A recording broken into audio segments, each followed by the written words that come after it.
7 seconds. That's how long I stood in the doorway watching my granddaughter before I realized something was wrong. 7 seconds doesn't sound like much, but when you've raised a son, watched him marry, watched his daughter come into the world, and spent 63 years learning to read the people you love, 7 seconds is long enough to know, long enough to feel it settle in your chest like cold water. Her name is Poppy. She was 8 years old that afternoon, sitting at the kitchen table with a glass of something red in front of her. Cordial, I assumed. Maybe raspberry. She was coloring in a book, her dark hair falling across her face, and she didn't look up when I knocked on the open door. That was the first thing. Poppy always looked up. From the time she could walk, that girl would hear my footsteps on the path and be at the door before I'd even reached the steps. She called me Granddaughter with 2 syllables stretched into 4, the way only small children can. She would grab my hand and pull me inside and tell me everything that had happened since I'd last visited. All of it, in one long breath, as if the stories had been building up pressure and needed somewhere to go. But that afternoon, she just sat there, slowly turning a green crayon in a wide, lazy circle that didn't quite follow the lines. Poppy. Love, I said. You all right? She looked up then, and her eyes. I don't know how to explain this without sounding like I'm being dramatic, because I'm not a dramatic man. Never have been. My late wife, Margaret, used to say I had the emotional range of a fence post. But her eyes were glassy. Not the way a tired child's eyes go glassy. Something else. Something that made my stomach drop before my brain had worked out why. Hi, Granddad, she said, very slowly, very carefully. Like each word needed checking before it came out. I set my bag down by the door. I'd driven over from Tauranga that morning, just under 2 hours, to drop off some preserves Margaret's sister had made before she moved to Christchurch. Fig and ginger. Poppy loved them. I'd told my son Callum I'd pop in, have a cup of tea, and head back before the traffic got ugly on the Waikato. I wasn't supposed to be there for any particular reason. I've thought about that many times since. How close it came to me not being there at all. I walked to the table and sat across from her. She watched me with those slow, careful eyes. Her coloring book had a picture of a horse on the page. She'd always loved horses, but the green crayon had gone well outside the lines, which wasn't like her. Poppy was meticulous. She'd once spent 45 minutes coloring a single butterfly because she refused to let the colors touch each other at the edges. "Where's your mum?" I asked. "Out," she said. "When did she leave?" Poppy considered this with more effort than the question deserved. "Lunchtime," she said finally. It was nearly 4 o'clock. I looked at the glass on the table, the red cordial. There was still quite a bit left, and a small ring on the table where she'd been setting it down and picking it back up. "Have you eaten anything today?" I asked. She shook her head. Then she seemed to reconsider. "Toast," she said. "This morning. Toast in the morning. Nothing since." And now it was coming up to 4 in the afternoon and she was alone in the house. And her eyes weren't sitting right in her head. I asked her if she felt sick. "My tummy feels floaty," she said. "Floaty." I reached over and put my hand on her forehead. No fever. Her skin was cool and a bit clammy. I watched her try to pick up the crayon she'd set down, and I watched her miss it twice before she got hold of it. That was when I picked up the glass. I smelled it first. It was sweet, the way cordial is sweet. But underneath that, there was something else. Something faintly chemical. Not strong enough to be obvious. Not strong enough that you'd notice it if you weren't looking for it. But I was looking by then.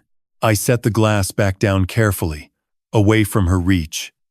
Then I crouched down next to her chair, so we were eye level. "Poppy," I said, "has anyone put anything in your drink today? Besides Mum?" She looked at me for a long moment. "Just Mum," she said. What do you mean, just Mum? She picked up the crayon again, turned it in her fingers. Mum puts the drops in, she said, in the same slow, careful voice. She says it makes the cordial taste nicer, but it doesn't taste nicer. It just tastes like nothing. The drops. I kept my face very still. I've worked in logistics my entire career. Spent 30-odd years managing freight and supply chains. And the one thing you learn in that work is to stay calm when things go wrong. Panicking doesn't fix anything. Panicking just adds another problem to the pile. But I want to be honest. Inside, in that moment, I was not calm. How long has Mum been putting the drops in? I asked. Poppy thought about it. A long time, she said. Since the cold weather came. The cold weather came to the Bay of Plenty in June. It was the second week of September. 3 months. I stood up and told Poppy I was going to get her some water and a biscuit, and that she should keep coloring her horse. I went to the kitchen, ran the tap, and stood there with my hands on the edge of the sink, and breathed. Then I called Callum. He answered on the 3rd ring. I could hear the sound of a warehouse behind him, machinery, forklifts, the echoing clang of a large metal space. He worked as a site manager at a building materials company in Hamilton. He'd been there 12 years. Good, steady work. The kind of man who showed up early and left late. Dad, he said. You there already? I was going to ring you tonight. Callum, I said. I need you to listen to me carefully, and I need you not to panic. There was a pause. The warehouse sounds dropped away slightly, like he'd stepped to one side. What's wrong? Poppy isn't well, I said. She's been left alone since lunchtime and she's not right. Her eyes aren't focusing properly, and she can't coordinate her hands. There's something in her drink. Something that isn't cordial. The silence on the other end of the line was the worst kind. The kind where someone is trying very hard to understand something they don't want to understand. What are you saying? He said. I'm saying I think someone has put something in her drink, I said. And I'm saying I'm taking her to the doctor right now. I need you to meet me at the Tauranga Medical Centre as soon as you can drive there. Dad, drive, Callum. I'll explain everything when you get there. Poppy is safe. I'm with her. But we need to go now. I hung up. I went back to the table.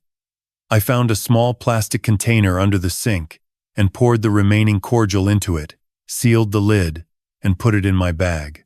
I also looked through the kitchen quietly, not wanting to alarm Poppy, and found a small brown glass bottle in the back of the spice cupboard. It had no label. It was about 1/3 empty. I took that as well. Then I helped Poppy put her shoes on, told her we were going for a little drive, and carried her to my car. She fell asleep before we'd cleared the end of the street. The doctor's name was Anita Sharma, and she had been practicing in Tauranga for over 20 years. She was a small woman with reading glasses on a chain and a manner that was brisk without being cold. I explained what I'd seen, what Poppy had told me, and I put the bottle and the container on the desk in front of her. She looked at them. Then she looked at Poppy, who was sitting on the examination table with her legs dangling, still slow and glassy and listing slightly to one side. Dr. Sharma examined her without saying much, checked her eyes, her reflexes, her pulse, asked Poppy a few simple questions and listened carefully to the answers. Then she sent a nurse to take the container to the lab and kept the brown bottle herself. Then she looked at me over her glasses. How long do you think this has been going on? She said. The child told me since June, I said. 3 months. Roughly. Dr. Sharma was quiet for a moment. Then she said, I'm going to need to ask you some questions about her home situation. Ask anything you need. I said. Callum arrived 40 minutes later. He came through the door of the waiting room with his work jacket still on and his face white as bone. He looked at me first, then at Poppy, who was lying across two chairs with a hospital blanket over her, still half asleep. He knelt down next to her and put his hand on her hair. I gave him a moment. Then I sat down next to him and told him everything. What Poppy had said, the drops, the bottle I'd found, the way she'd missed the crayon, the floaty feeling, the 3 months. He listened without interrupting, which took visible effort. When I finished, he sat with his hands between his knees for a long time. "Where's Renee?" he said. Renee was his wife, Poppy's mother.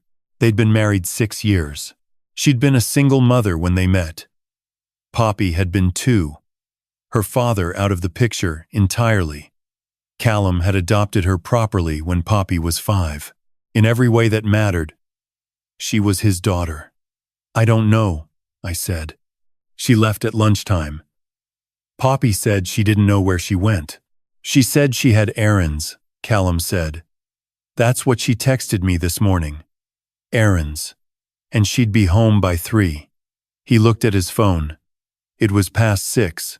"She's not answering." Dr. Sharma came out then and asked Callum to come through. I stayed with Poppy. The lab results came back within the hour. The substance in the cordial and in the brown bottle was antihistamine, specifically a liquid children's formulation, the kind sold for allergies and hay fever. At low doses, used correctly, it causes drowsiness as a side effect.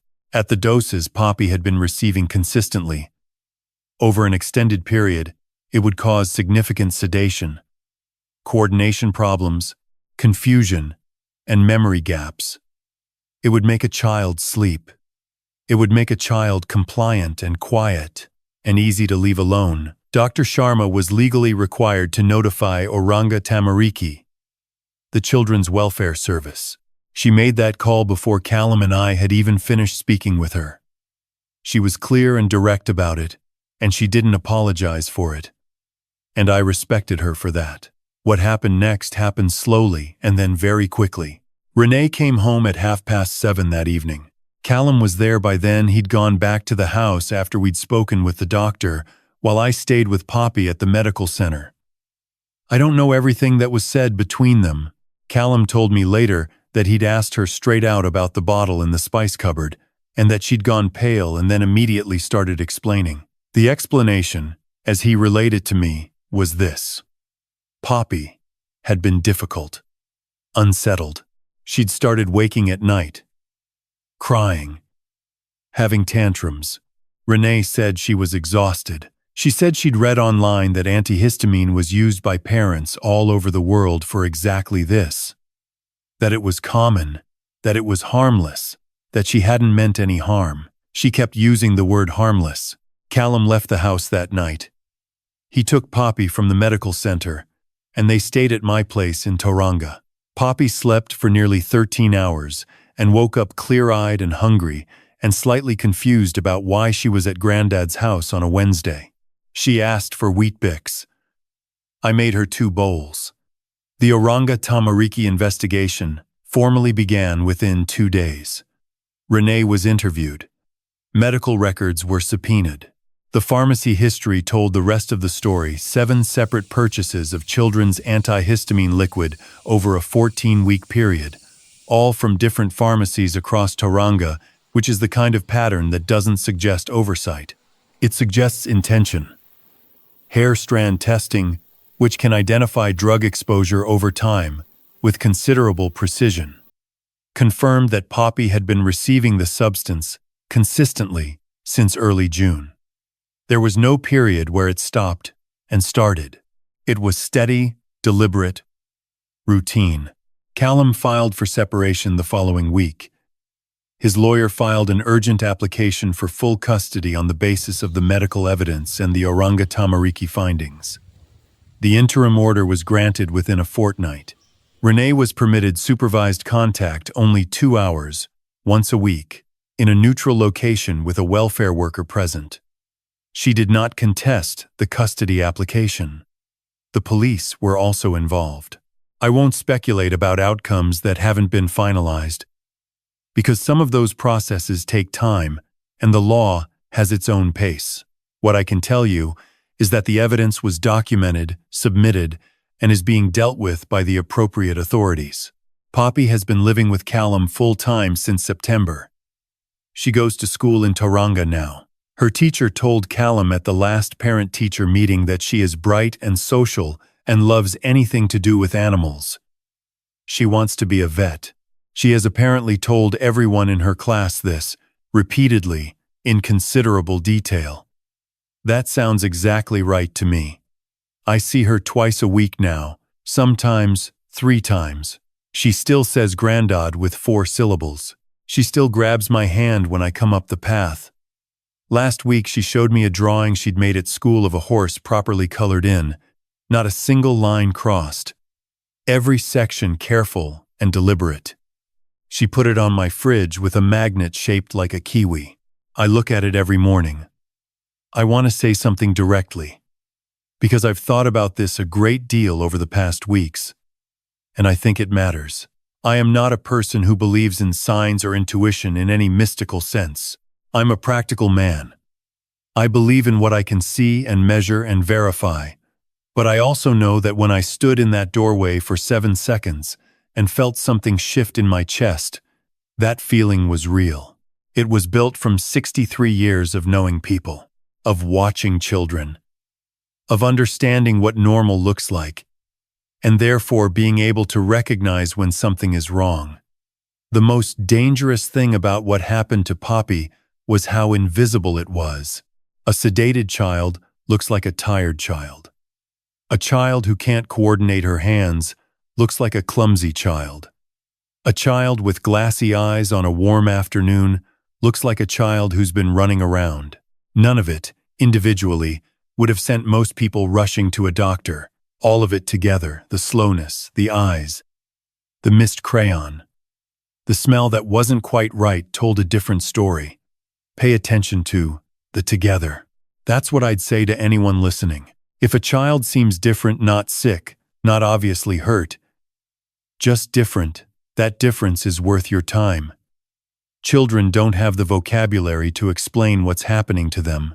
Poppy didn't come to me and say, "Mum is drugging my drink." She said, "My tummy feels floaty, and Mum puts the drops in to make it taste nicer." She said it like it was ordinary, because to her, by that point, it was. That is perhaps the most heartbreaking part of all of this. The way children normalize what they live with, because they don't have anything else to compare it to. If you are a grandparent, an aunt, an uncle, a neighbor, anyone who loves a child, I would ask you to do one thing. Visit, be present, show up. Even when there's no occasion for it. Even when it's inconvenient. Even when you think everything is probably fine. Sometimes the most important thing you will ever do is knock on an open door on an ordinary Wednesday afternoon. I almost didn't go that day. Margaret's sister had offered to post the preserves. I'd said no. I'd take them myself. I hadn't seen Callum's lot in a few weeks, and it would be a good excuse for a drive. That's all it was. An excuse for a drive. 7 seconds. I've thought about what would have happened if I hadn't gone. If Poppy had kept drinking from that glass. If the weeks had kept passing, and the drowsiness had kept being explained away as a phase. A growth spurt. Too much screen time. If no one had ever stood in that doorway long enough to feel something shift. I don't let myself think about that for very long. But I think about it long enough to be grateful, long enough to mean it when I say, go. Visit. Show up. You may be the only person who notices, and noticing may be everything. Poppy's horse is still on my fridge. Every morning, I look at it, and I am glad I went for that drive.